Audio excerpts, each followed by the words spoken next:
आता बातम्या पाहूयात विस्ताराने। शरद पवारांचे पत्र सादर करा, कोरेगाव भीमा आयोगाचे निर्देश, चौकशी आयोगाचे उद्धव ठाकरेंना निर्देश देण्यात आलेले आहेत।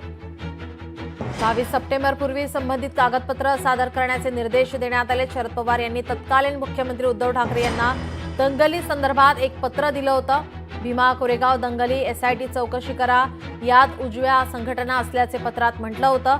वंचितचे प्रमुख प्रकाश आंबेडकर यांनी आयोगासमोर हे पत्र शरद पवारांनी सादर करावे अशी मागणी केली होती।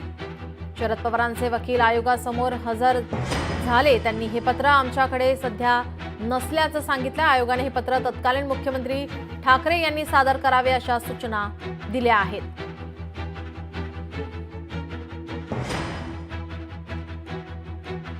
आपले प्रतिनिधी चंद्रशेखर भांगे आपल्यासोबत फोन लाईन वरून जोडले। चंद्रशेखर, काय अधिकची माहिती?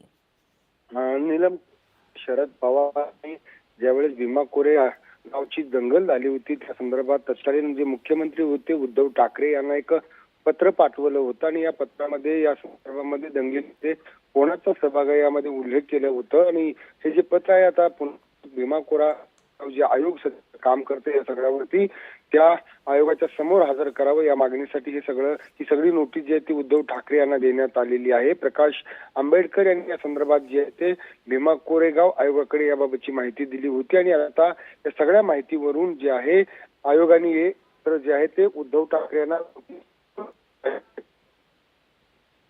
जी धन्यवाद चंद्रशेखर, आपण दिलेल्या या माहितीसाठी।